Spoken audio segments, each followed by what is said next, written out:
This morning in the Atlanta airport, no one's missing a meal on Mac Wilburn's watch. With 11 restaurants to serve passengers, he's got dining for every destination. And it all started when Mac talked with First Horizon Bank about opening a franchise in the airport. Now it's open for business and cleared for takeoff. First Horizon Bank. Let's find a way. Go to firsthorizon.com/Mac. First Horizon Bank, member FDIC. This is an Extra 106.3 podcast. To hear more live and local content like this, tune into 106.3 FM or download the Extra 106.3 app. Extra 106.3 and a Second Chance Bail Bonds are here to back your blue. Back Your Blue highlights special initiatives, criminal justice programs, and community events aimed at keeping our communities safer. Join a Second Chance Bail Bond CEO Daniel Matalon and host Tug Coward to learn some good news about and from the law enforcement and justice communities. Now it's time to Back Your Blue on Extra 106.3 FM and the Extra 106.3 app. Welcome to Back Your Blue on Extra 106.3. My name is Tug Coward, along with my co-host Daniel Matalon of A Second Chance Bail Bonds. What's up, man? How are you? Good morning. How are you? Man, I'm good. We've kind of gotten back on the road. I feel like after last week when we had Dog the Bounty Hunter, we're getting back to, what a fascinating dude that guy was. Yeah. Holy cow. He's pretty wide open. Yeah, wide. It's a great way of putting it. Wide open. There's no doubt about it. So back to reality. And we have a special guest, Nelly Miles. She is the Director, Office of Public and Governmental Affairs for the Georgia Bureau of Investigation. I had to say, that makes me nervous. The GBI makes me nervous. Not that I've done anything wrong. I've not done anything wrong. But, it's just, I kid somewhat. The GBI is, man, they do such good work. But the work can be heavy, I would imagine, at times. You're getting into the nitty gritty. This is true. Yeah. So you have been with the GBI for 25 years, the Public Affairs Director and acting liaison between the agency and media and the public, overseeing the release of information about GBI services as the GBI legislative liaison to the Georgia legislature and the governor's office. Earned a degree in chemistry from Emory in 1999. My heavens, chemistry. I mean, I'm a 3-time college dropout. I don't, and you're over here with a chemistry degree. What was I thinking? Were you just going through like the brochure for Emory and like, which one is the hardest? Because I'll take that one. Because I mean, wow, what got you interested in chemistry? Well, as a daughter of 2 West African parents, both of my parents are Nigerian. As the daughter of one, it's always instilled on you. You have 3 options for career choices: doctor, lawyer, teacher. That's a good option. And I just picked doctor. I can't even say that I had an extreme obsession with medicine, but it just was always presented as a great way to make a living. And I just pursued that path, and that's what led me to Emory. Emory has a great pre-medical program, and my goal was earn that chemistry degree, apply to medical school, become a doctor, and that's really what it was. Man, it's so impressive, Daniel. I feel like we're we're in the presence of greatness, and you're chasing down bad guys. I'm talking about heaven only knows what on the radio, and we have somebody as brilliant as Nelly come in. I mean, I'm always impressed with our guests because they always overshadow us. Yeah, a lot smarter than me. That's always, for sure. Always. And it has been a while, though, okay? I don't believe that. Several years. I bet it's like a bicycle. You can pick it right back up. There'd be no problems whatsoever. After 6 years, promoted to assistant manager, and 1 year later, promoted to the forensic chemistry manager, and oversaw the daily operations of the forensic chemistry unit for 9 years. Tell me about that. I don't even know what that is. Well, it's really fascinating because when you think about the GBI, obviously our front-facing image are GBI agents solving crimes, and that's our bread and butter. It's a very big part of what we do, but the agency does consist of 4 divisions, and one of them is the Division of Forensic Sciences. And these guys and gals, yes, certainly more behind the scenes, but they're a big part of the gosh. criminal justice process. We have over 800 agencies, law enforcement agencies in Georgia, and essentially most of all of them are going to submit lab evidence to the GBI when something happens, whether it be ballistics, blood, saliva. They're going to package that evidence, obviously, as you know, bringing it to the GBI crime lab, and one of our disciplines will test it. And for me, as an alternative to medicine, I met someone who worked at the GBI while I was working part-time in a restaurant to get through school. And he just said, "Hey, what are you doing?" I said, "Well, I'm getting a degree in chemistry. I'm going to med school."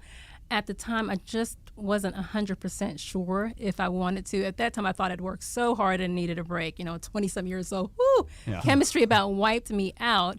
But I still wanted to use that chemistry degree. And he said, you can use a science degree at the GBI. And I just did. It wasn't really computing for me, science, law enforcement, but there was this whole world of forensics at the GBI, and a lot of people don't just realize that if you're interested in a STEM-related career, yes, we have the law enforcement piece, the solving crimes and making very strong investigations, but there's this whole scientific piece. That sounds like a TV show. It was really interesting. A lot happened. There for me, just learned the basics of the scientific method, processing evidence. I'd go to court to testify about my work, and my colleagues and I, that's what we're doing all over the state, testing forensic evidence, getting answers for our police officers and our district attorney's offices so that they can put together solid cases and get justice for victims. Daniel, how often do you work directly with the GBI at a Second Chance? We not directly, but we have. A lot of the cases that we touch involve them. They get brought in on the bigger cases and the more complex cases and stuff like that. So how do you know Nelly? How did this come about? I think we connected originally on LinkedIn. I don't remember when that was. But LinkedIn is so funny. LinkedIn is like the best social media for business and work. It really isn't it? has been a great platform, and we have a friend in common, Deanna Harris, who, in my government affairs capacity, I work with her under the dome. And Deanna works with us with the foundation, our PAC. And all the stuff that we have going on there. So it's funny how small the world is, and social media, strangely enough, makes it smaller and smaller because you can just connect with people that you didn't know that you kind of work in the same field as, or in an adjacent field or something like that, or it's somebody you hadn't seen in 35 years that you went to high school with, because that happened to me the other day when they called and asked me if I could get them concert tickets. I love it when it happens like that. I've not talked to you in 35 years. Can you help me get Braves tickets? You know what I mean? Do you ever run into that when people it's just so random? And maybe for you, it's like, hey, I've been in jail for a long time. Can you help me get out of jail? I have gotten similar requests. But there is this thing called law. But there's a thing called, the law. Of course. So. Yeah. You have to do the right thing, make the right decisions. But it ain't gonna stop somebody from trying. It won't. Yeah. Goodness gracious. But Daniel, that's what you do is follow the law, helping people get out of jail before their court date so they can prepare and live as normal a life as they possibly can until their their case goes to court. That's the goal. Yeah, and then so you did that for 16 years, and then you made the leap from science to communication and policy in 2015, appointed by GBI Director Vernon Keenan as the Public Affairs Deputy Director. The year later was appointed Public Affairs Director. Man, that seems like it almost seems harder because you're so forward-facing and you interact with, I would imagine in this capacity, with people and maybe that you wouldn't have normally, media and people just asking questions all the time, and that sometimes dealing with people can be a challenge. Yeah, it can. It can be a blessing too, but it can also be a challenge. It can. It's just very interesting because from sciences where we were just really focused on really getting those answers and getting lab results to communications and policy, very different.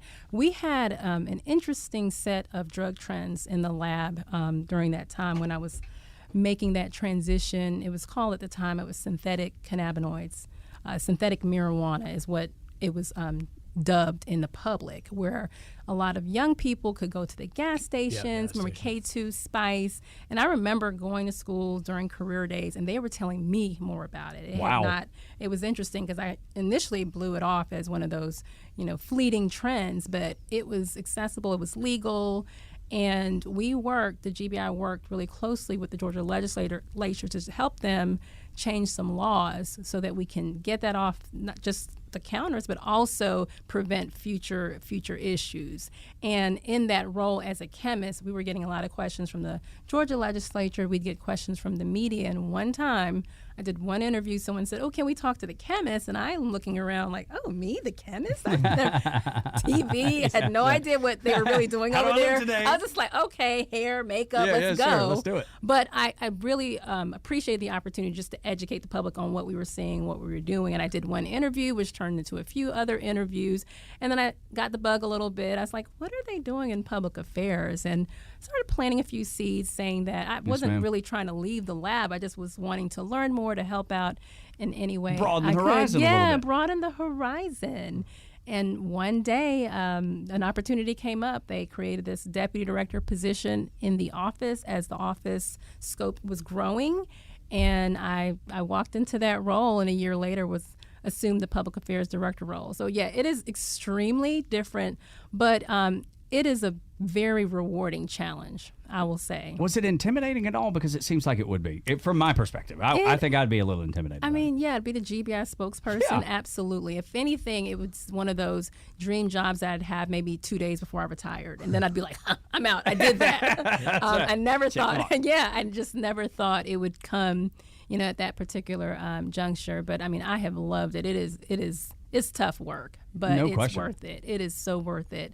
To be able to be in a position to be a voice for our folks that are working really hard, but also a conduit for information for people that need answers. The list goes on and on of everything that this particular office does and the impact it has for the agency and the greater community. Yeah, it's so impressive, and as impressive as you are, it's just so great to have you here, and it's great to know that we have terrific people like you working for the GBI. I think that if we get anything out of today, I think that may be it. Just the caliber of people that we have working in the GBI, and I think that's obviously says a lot about you, says a lot about the GBI, and how y'all conduct business and how you do things. Thank you. Yeah, appreciate that. Well, but it's true. I mean, because I don't know that people realize the caliber of people that we have working at the GBI. It's easy to just dismiss it. It's GBI. You know what I mean? Yeah. Because there's such a vast entity and have so much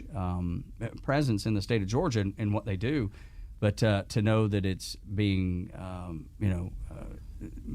you have good folks doing the right thing, which is so very important. When we come back, we'll talk about what happened in July of 2021 with Mrs. Miles and some of the other things, like how you got involved with the GBI, the things that you see happening in the community, and how you benefit both the law enforcement community and just the public at large by communicating. Because, that's what happens a lot of times. Is people are not talking, and they should be. Yep. We'll continue. This is Back Your Blue on Extra 106.3. It's Christmas in July at D. Geller & Son Jewelers, and that means D. Geller Diamond Dollars are back. All month long, earn 20% back on any in-store purchase towards anything in the store. That means you can come shop engagement rings for that beautiful summer vacation proposal and earn diamond dollars to cover the wedding bands. Christmas in July at D. Geller & Son is the perfect opportunity to get more value for your summer shopping. So come shop with Atlanta's favorite jeweler, D. Geller & Son, this summer in Atlanta, Kennesaw, and Sandy Springs, and online at dgeller.com.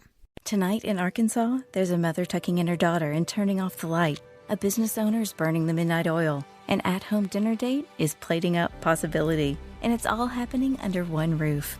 How? The power of a conversation, like the one John from Integrity Solutions had with First Horizon Bank about his vision for a sustainable mixed-use building. Now it's not just words, it's life. First Horizon Bank. Let's find a way. Go to firsthorizon.com/John. First Horizon Bank, member FDIC.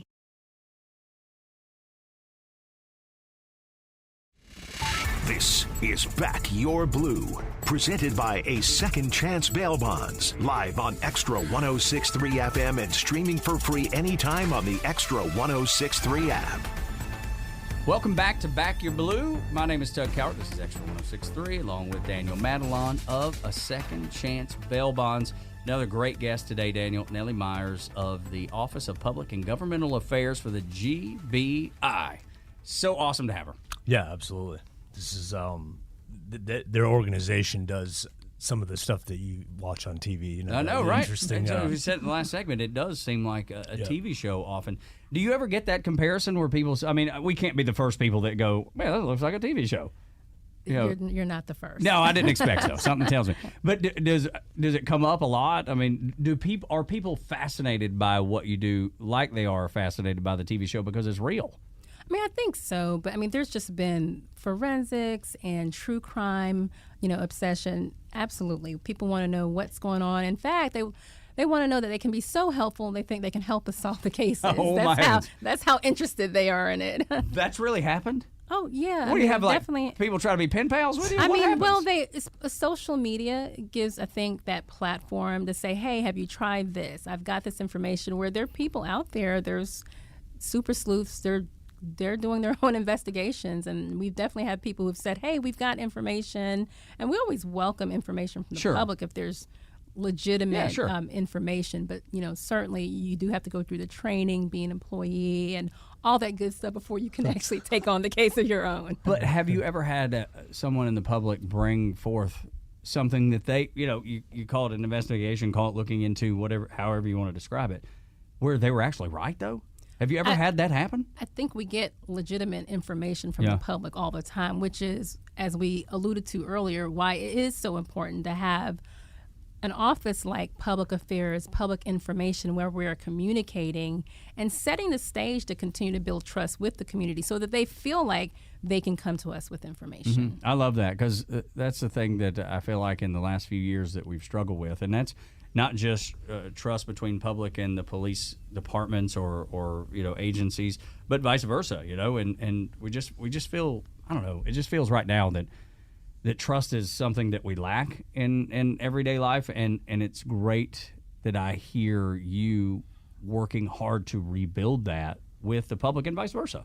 I think that's so important. I mean, is that something that you see too? Do you think that has been a problem? I mean, it's 100% been an issue, as we know. I mean, there have been a lot of cases that are not even necessarily just cases in Georgia. They happen in other states. Sure. And then we start getting a lot of questions. Well, what is law enforcement in Georgia doing? What is this agency doing? How does this impact our communities? And with public affairs and public information, I mean, really the building blocks and the goals is to build trust with the community.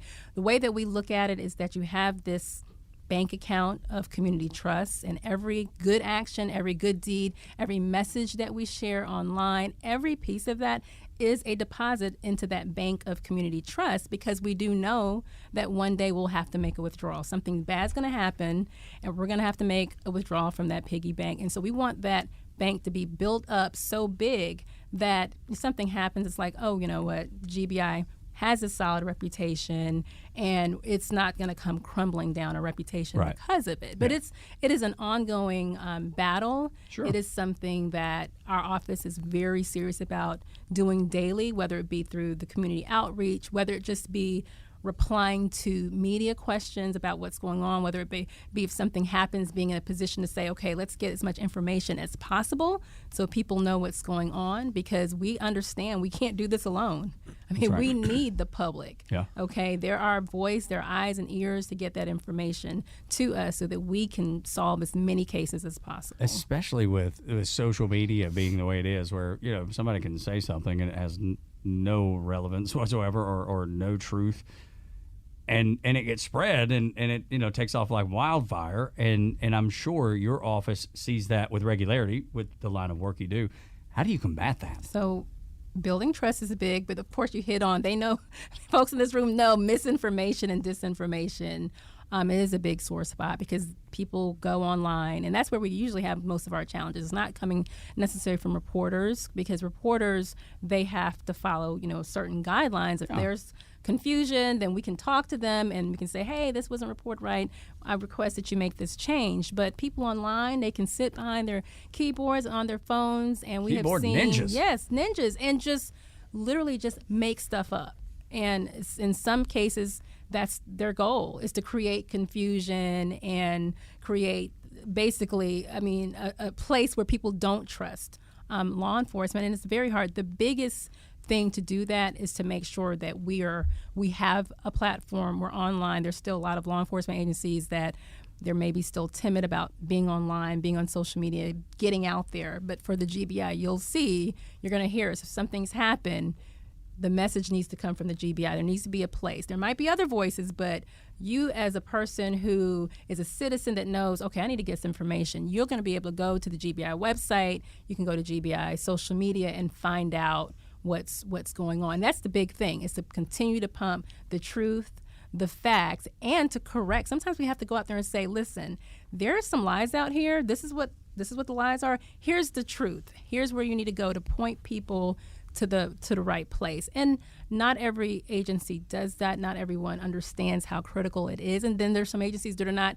even out there, don't even realize. It might be 2 weeks in, and there's this whole narrative shaping out there, and they're not part of it because they're not in the conversation. Do you guys service every county in Georgia? And then, what's the threshold to get the GBI involved? Because I know, sometimes in the deaths inside the jail, things that happen, and they ask for the GBI to come in also for investigation. What's that like? Because obviously the state of Georgia is huge. That's a great question. There are 159 counties. Our jurisdiction is all 159 counties. But what a lot of people don't realize is that we have to have a request to come in. That's state law. And just about all the crimes out there, the GBI cannot just show up and say, hey, we're the GBI, we're coming to take over. Right. Unlike on TV. Yeah. We have to have a request, and it's typically going to be from local law enforcement. Even if there's a death in a jail, we have to be asked to investigate that death.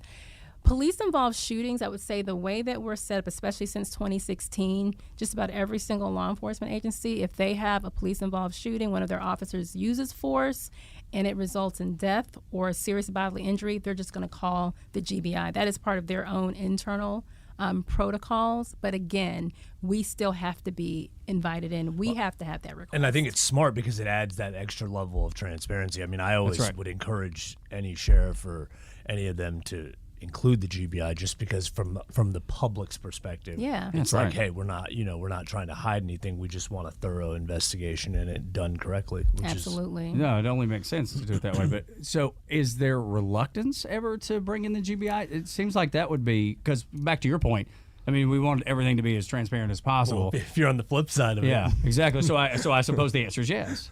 Well, what I will say is most agencies understand how important it is to have an independent set of eyes, and that their community is something their community looks for. I cannot say that we get involved in everything that maybe people think we should be involved in.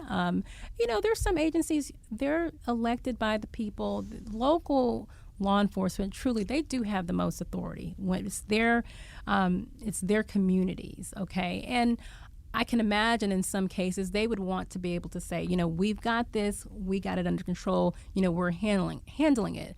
But hopefully at the appropriate time, if they see that it's bigger than they can handle, or that maybe they need some other skills or resources or just an outside look, that they would contact the GBI. And most agencies do that. I would imagine so. But do you think, because as you were saying that, I was like, well, maybe some people see that as a weakness almost. Like, we can't do it ourselves, so we're having to call somebody in. Is that the perspective that they take sometimes? I think that there's a variety of perspectives, but for probably by and large, they just feel like, we've got it. We can handle it.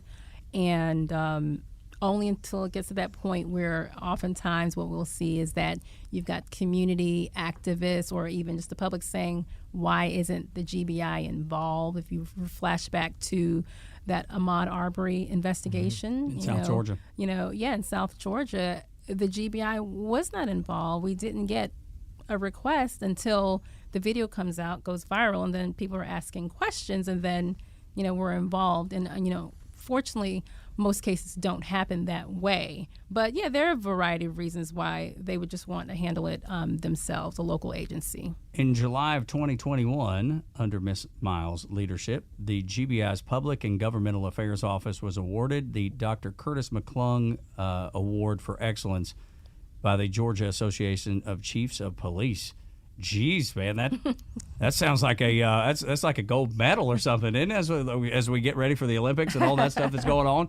I mean, that's what it sounds like. It sounds like the best of the best. Congratulations on that. Tell me about it. Thank you. It was a huge honor because it's an honor that you feel like that's bestowed within people that you respect, the Georgia Association of Chiefs of Police, the law enforcement community, to recognize not just that, okay, yes, the GBI does a great job with investigative work, because we have been awarded over the years that same award for that type of work, but to show that even the communication about the work and how we're getting the message out and how our agency works with the local law enforcement agencies to get that message out and to build our reputation and brand online, just that recognition meant a lot. Yeah, no, it's great. And then there was a second award.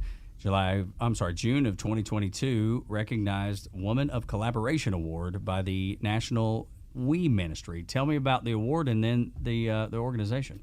Yeah, no, I think it was that was another great honor. Prior to probably about a year ago, it was just a 2-person office for a number of years, and then we added a third person. But there was another young woman, Natalie Ammon. She was my deputy director. She's now retired from the GBI after 30 years, and she actually works for the Fulton County Sheriff's Office. So we've recently restructured the office, but she was here, and people knew Natalie and Nelly were going to collaborate together and help law enforcement out. And that particular organization is just a collective of women leaders. They spotted us and said, okay, you guys, y'all are doing it right. Yeah, we want to recognize you for collaborating as women. Sometimes there can be cat fights and, a little bit of but not on this team, okay? That's we right. work together, Yeah. we lift each other up. And we all have the same goals in mind. I can't even believe you would suggest that. I've seen reality TV shows. It looks like they're fighting all the time. I know, right? I kid. No, but it's so funny that that's what things. It always goes back to some sort of craziness on TV or on the internet or social media or something. That's where all the craziness begins. Yep. It seems that way anyway. But as the chair of the Public Information Office Committee for the Association of State Criminal Investigative Agencies, that's a mouthful, and the Public Relations Committee chair of the State Liaison for the Georgia chapter of the National Organization of Black Law Enforcement Executives, a former board member on Emory University's Board of Visitors. Goodness, I don't know how you keep up all this stuff. I mean, it just seems like overwhelming. What you do seems overwhelming to me. I can talk about a lot of things. I don't know that I'd be good at actually doing any of the things that you do. I'm so impressed by it. Do you ever feel overwhelmed? Because I would. Oh, yeah. I mean, absolutely. But you have to kind of, first of all, know what's the mission and make sure you're staying on that mission. And we integrate as much fun as we can into the process. Coming here today was a nice, outing for the team. And so we have to kind of find balance, like work out, eat right, try and rest when I can. Don't laugh behind me here. All I saw was big smiles. Don't laugh behind me. There was no laughing out loud, but there was a couple of smirks back there. And just making sure to take care of yourself and enjoying family, which is really important to me. Faith, family, and fun. Yes, ma'am. Those are the most important to me as well. Yeah. There's just nothing like it. Well, let's talk a little bit about your family. Yeah. So married, y'all live in Stockbridge with your husband and GBI Crime Lab Director Cleveland Miles, and y'all have 3 kids. Yeah, we do. Ironically, my husband his degree's in biology. Okay.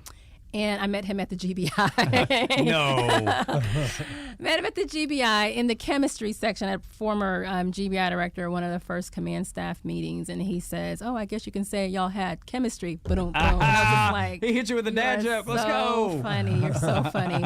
But no, yeah, we've been. This is our 20th year. We've been married for 20 years. Congratulations. He's the director of our crime lab, at the GBI, and our 3 children. Yeah, we're. And just enjoying life with a dog and a cat as well. So having lots of fun now and you're talking. Trying to not go crazy with 3 small kids, especially during summer. Because you're outnumbered. Right? I mean, that's the thing. I've always heard once you get past 3, you might as well have 5 because you're so outnumbered all the time. Yeah, we're very outnumbered, but, it's fun. Yeah. So what do y'all like to do? Aside from being wonderful parents and working hard, what do you like to do in your free time? Like when you and your husband go on date night or something? Yeah, what do y'all like to do? I mean, we'll go out. I like eating. We'll go. Amen. Me too. We'll go out to eat. Let's go do that as soon as we're done. Different activities. We did axe throwing recently. There we go. I love it.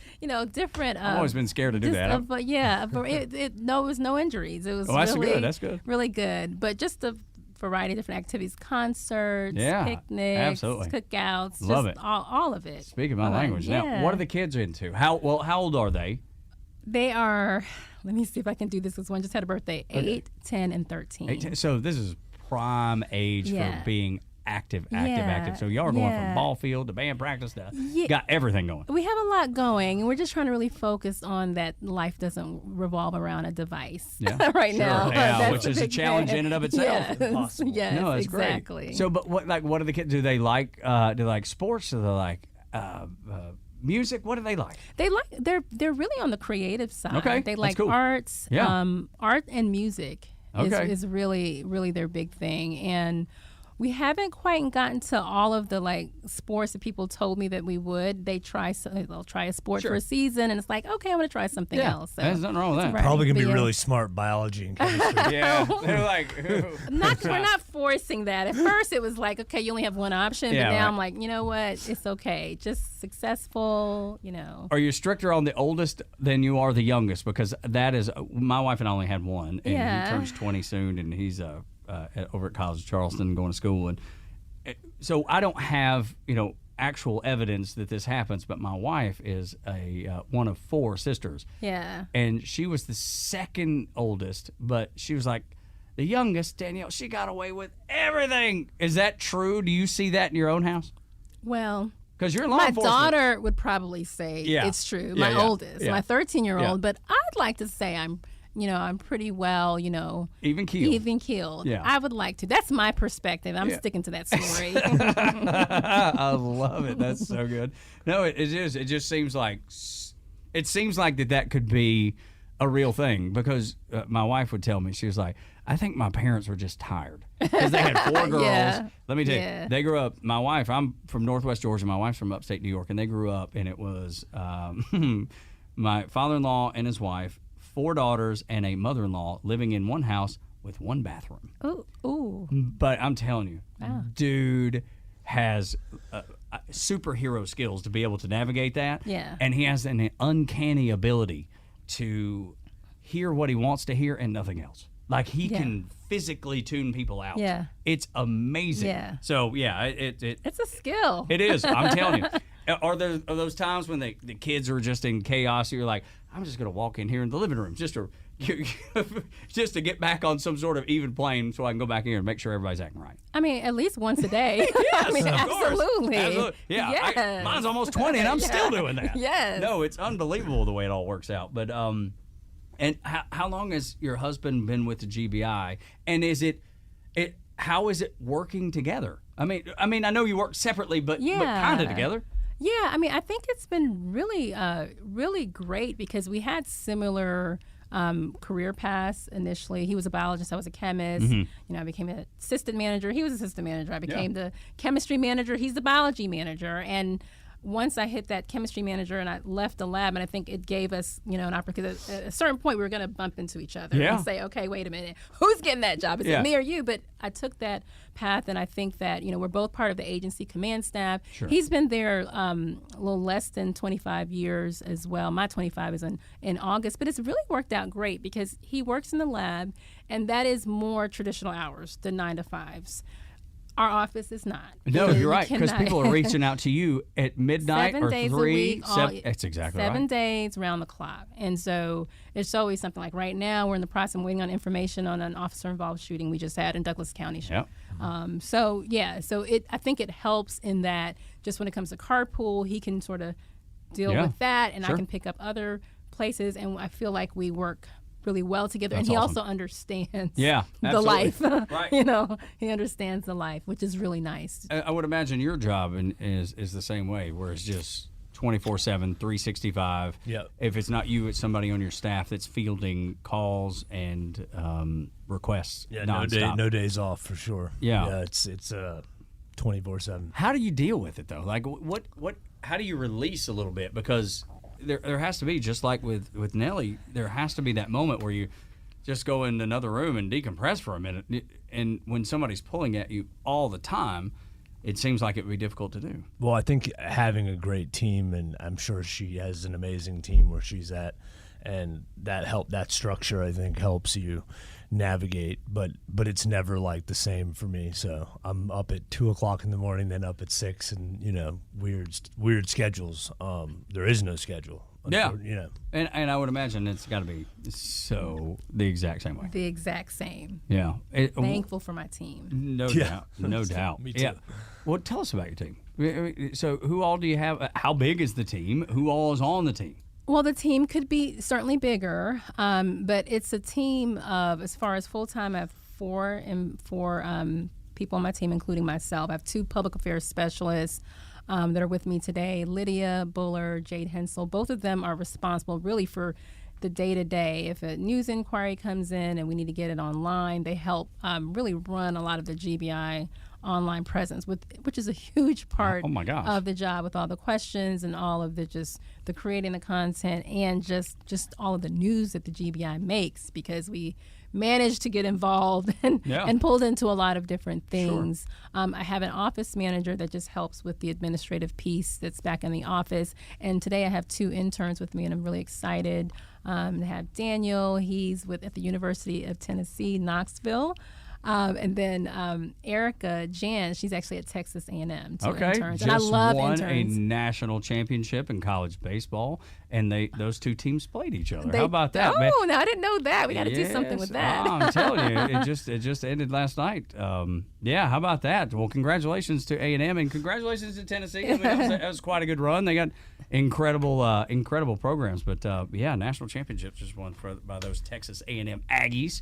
When we come back on Extra 106.3 and Back Your Blue with our guest, Nelly Miles, the director of the Office of Public and Governmental Affairs, the Georgia Bureau of Investigation.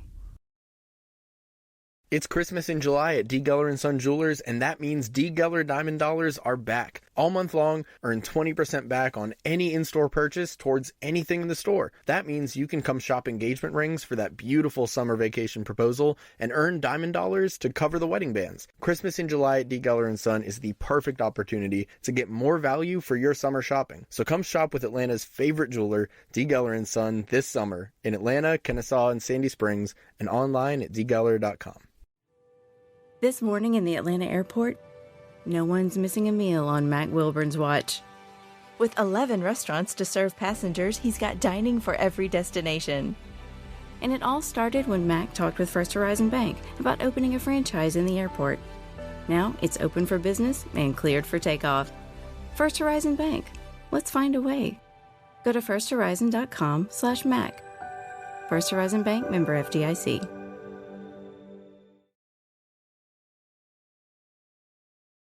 Extra 106.3 and a second chance bail bonds are here to back your blue.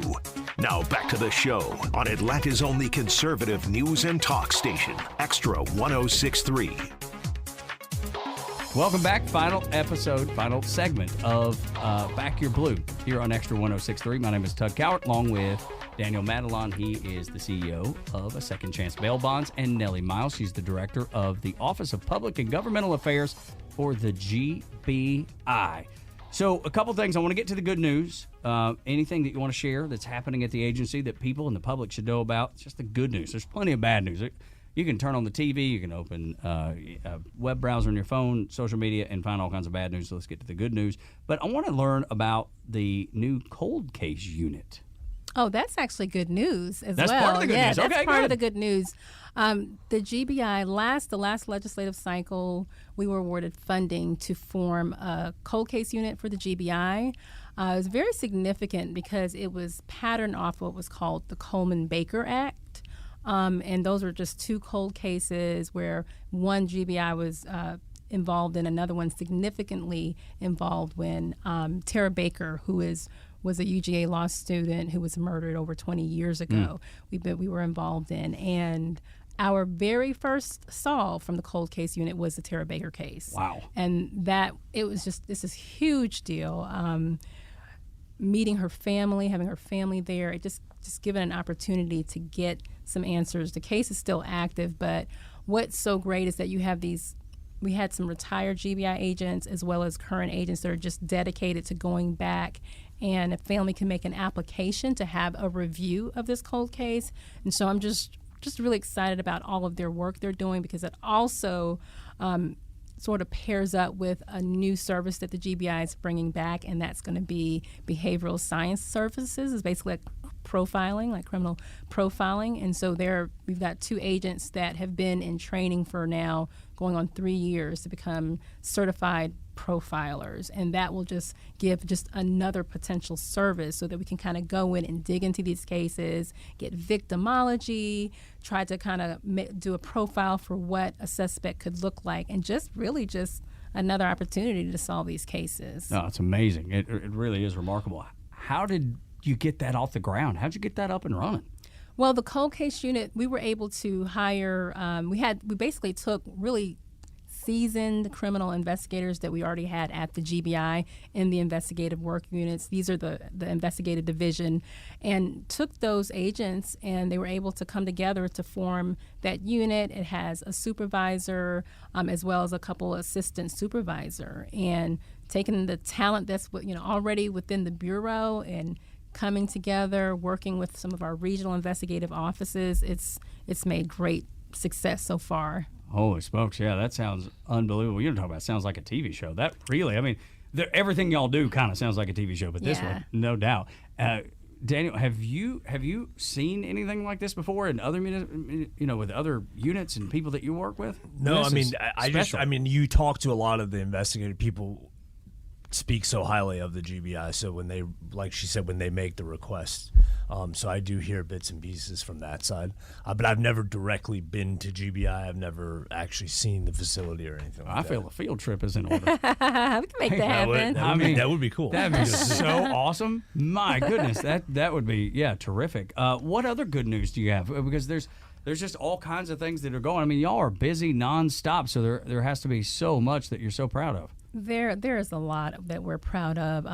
Going to the crime lab side, we've just announced recently there's been a reduction in the crime lab backlog, which is just a really major thing. We had a media day at the GBI a couple weeks ago, invited media from all over the state to come and just talk about the work that we're doing. That was one of the big stories that came out of that when the lab director was able to essentially say, we've had this backlog. COVID did not, just help getting the services out, but post-COVID, to see what we've been able to do, which means answers for our investigators, our police agencies, which means, again, eventual answers for victims of crime. So that is extremely... Did COVID hurt that, obviously? I mean, I think everybody was affected in some form. It did, because they made a lot of headway prior to COVID. So COVID definitely, as a lot of organizations and companies had to shift, it put some challenges on us. But since that point, they've been able to come out of it.